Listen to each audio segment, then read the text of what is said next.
지금 집 한 채 갖고 계시는 50대, 60대 분들 많이 계시죠? 얼마 전이죠? 6월 1일부터 내 집으로 받는 주택연금 확 바뀌었습니다. 그리고요, 똑같은 집인데 연금 받는 금액이 늘어나신 분도 많아질 것 같습니다. 자, 오늘 영상 끝까지 보시면요, 세 가지를 알게 되십니다. 첫 번째, 내 집에 안 살아도 연금을 받을 수 있다는 거. 두 번째, 지금 저가 주택에 살고 계신 분들은요, 더 많은 혜택을 받을 수 있다는 거. 마지막 세 번째는요, 나뿐만 아니라 내가 죽은 후에 내 자식에게도 주택연금을 물려줄 수 있다는 겁니다. 자, 그런데 하나 더 매우 중요한 게 새로 생겼습니다. 내가 그 집에 안 살아도 그때 내 집을 통째로 월세로 놔도 주택연금을 받을 수 있습니다. 자, 이게 무슨 말인지 잠시 뒤에 자세히 쉽게 설명드리겠습니다. 제가 상담을 하다 보면요, 우리 50대, 60대 분들 거의 비슷한 고민을 갖고 있습니다. 뭘까요? 그래도 집은 한 채 있는데 매달 생활비가 부족해요. 네, 여러분도 그렇죠? 그러니까 자산은 수억 원인데 정작 매달 필요한 생활비가 부족하다는 겁니다.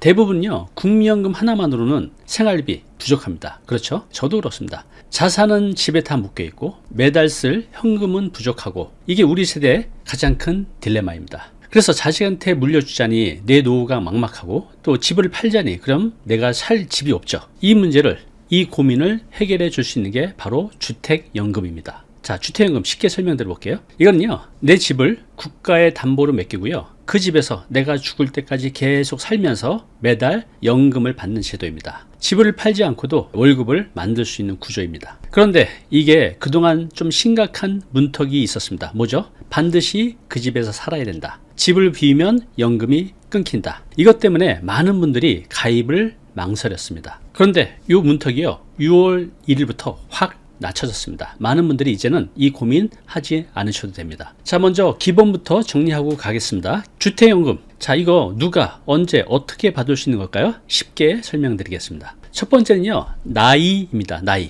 자, 이거 아직도 모르시는 분들이 많이 계신데요, 부부 중에 한 명이라도 55세를 넘으셨다면, 만 55세입니다.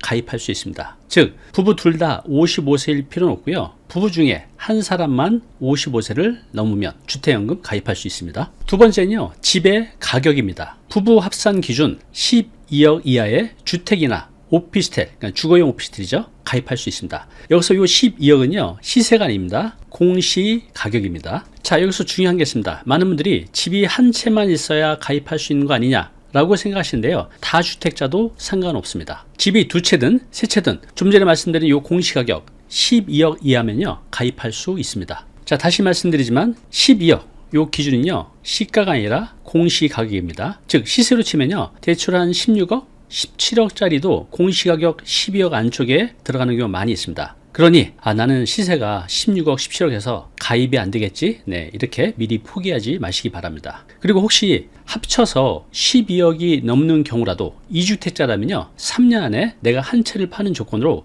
가입할 수 있으니까요, 이것도 꼭 기억하고 계시기 바랍니다. 그리고 또 이런 고민을 하신 분들도 많이 계시더라고요. 내가 주택연금을 받으면 기초연금 깎이는 거 아니냐. 네, 여러분도 이런 생각 많이 하시죠. 결론부터 말씀드리면요, 주택연금으로 받은 그 돈 때문에 기초연금이 깎이진 않습니다. 왜냐하면요, 국가에서는 이 주택연금을 소득이 아니라 빌리는 돈으로 보기 때문입니다. 자, 세 번째, 이게 가장 까다로웠던 조건입니다. 바로 거주 요건입니다. 이 부분에서 가장 큰 변화가 생겼습니다. 이제는 실거주 의무가 크게 완화됐는데요, 이게 무엇인지 쉽게 설명드리겠습니다. 자, 예전에는 우리가 이거 가입을 할 때 그 집에 실제로 살고 있어야 됩니다. 주민등록도 거기 돼 있어야 되죠. 그런데 6월 1일부터는요, 부부 합산 1주택자가 불가피한 사유일 때는요, 그 집에 살지 않아도 됩니다. 자, 제가 방금 뭐라 했죠? 불가피한 사유이면 그 집에 살지 않아도 된다. 그 불가피한 사유 세 가지가 있습니다. 첫 번째, 병원이나 요양시설에 입원, 입소하는 경우는 살지 않아도 됩니다. 두 번째, 자녀의 돌봄을 받으러 다른 집으로 이사 가는 경우. 세 번째, 실버타운 등 노인주거 복지시설에 들어가는 경우. 자, 이게 왜 중요할까요? 그동안은 요양병원이나 시설에 머무는 어르신들은요, 주택연금 가입 자체가 안 됐죠. 가장 돈이 필요한 시기에 길이 막혔던 겁니다. 그런데 다행히 이제 이 길이 활짝 열렸습니다. 그리고 추가로요, 좋은 소식이 하나 더 있습니다. 자, 이렇게 불가피한 사유로 집을 비우게 되면 빈집을 그대로 두는 게 아니라 그 집을 세를 놓아도 괜찮습니다. 월세를 놓아도 된다는 거죠. 자, 이게 무슨 뜻일까요? 자, 우리가 나이가 들어서 요양원에 들어갈 수도 있잖아요. 그러면 그때 빈집을 세입자를 들여서 월세도 받고 동시에 주택연금도 받을 수 있다는 뜻입니다. 두 군데서 돈이 들어오니까 정말 괜찮죠.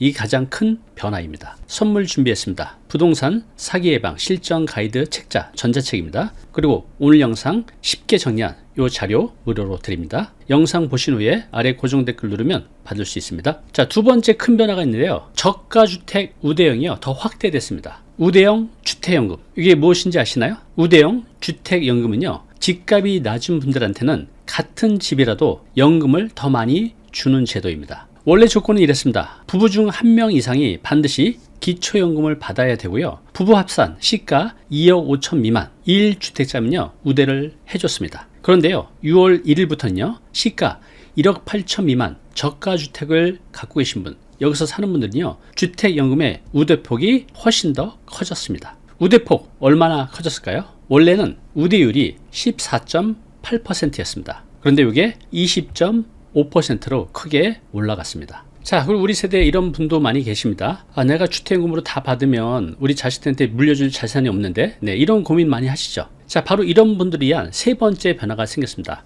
바로 세대이음 주택연금, 세대이음 주택연금이라는 제도가 새로 생겼습니다. 자, 이게 좀 생소하실 텐데요. 쉽게 설명을 드리면, 원래 부모님이 주택연금을 받다가 돌아가시면 자식이 그 집을 물려받을 때 부모님이 받은 연금 빚을 먼저 다 갚아야 했습니다. 그래야만 주택연금에 다시 가입할 수가 있었습니다. 그런데요, 이제는 일정 한도 안에서, 정확히는 대출 한도의 50%에서 90% 이하 범위에서 목돈을 찾아 부모님 연금 빚을 갚고 나머지는 자녀가 평생 연금을 이어받을 수 있게 됐습니다. 단 여기도 조건이 있습니다. 이어받는 자녀의 나이가 만 55세 넘어야 가능합니다. 그러니까 은퇴를 앞둔 자식이 부모 집을 물려받으면서 그 집으로 다시 연금을 받을 수 있다는 겁니다. 결국 부모도 집으로 연금을 받고 자식도 이어서 그 집으로 연금 받고 집 한 채로 두 세대가 노후를 바치는 구조입니다. 그래서 이거 이름이 세대이음입니다. 자녀 입장에서는 상속 부담도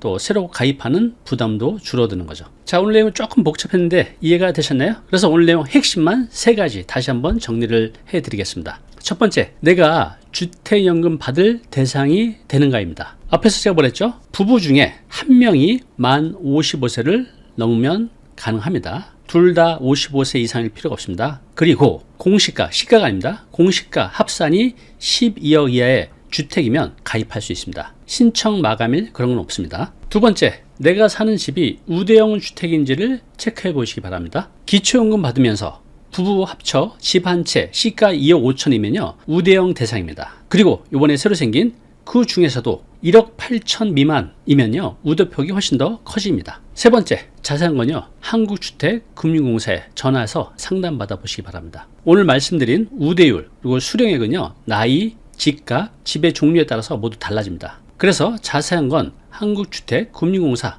전화하시면요 상담원이 친절하게 상담을 해줄 겁니다. 꼭 상담 받아 보시기 바랍니다. 자, 그런데 솔직히 말씀드리면 주택연금 장점도 있지만 단점도 있습니다. 모든 분들에게 다 좋은 건 아니라는 뜻입니다. 예를 들어서 내가 집값이 크게 오를 상급지 주택이거나 또 자식에게 꼭 집을 그대로 물려주고 싶으신 분들 있잖아요. 그런 분들은 좀 고민을 해야 될 것 같습니다. 자, 그런데 이런 고민을 다 빼고도 가장 중요한 선택의 기준이 있습니다. 그것이 무엇일까요? 그럼 바로요 노후에 내가 소득이 끊겼을 때 현금으로, 즉 생활비가 부족하냐, 이걸 기준으로 판단하시면 좋을 것 같습니다. 만약에 현금 흐름이 부족하다면 저는 주택연금 가입을 적극 추천드립니다. 오늘의 한 줄 메시지입니다. 노후의 부자는 가진 집이 아니라 매달 들어오는 현금이 정합니다. 자, 오늘 내용 너무 중요한 내용이죠. 영상 보고 나면 잊혀지잖아요. 자, 자료 무료로 제공하고 있습니다. 이 자료 요거 받고 싶은 분들은요 아래 링크로 신청하시면 됩니다.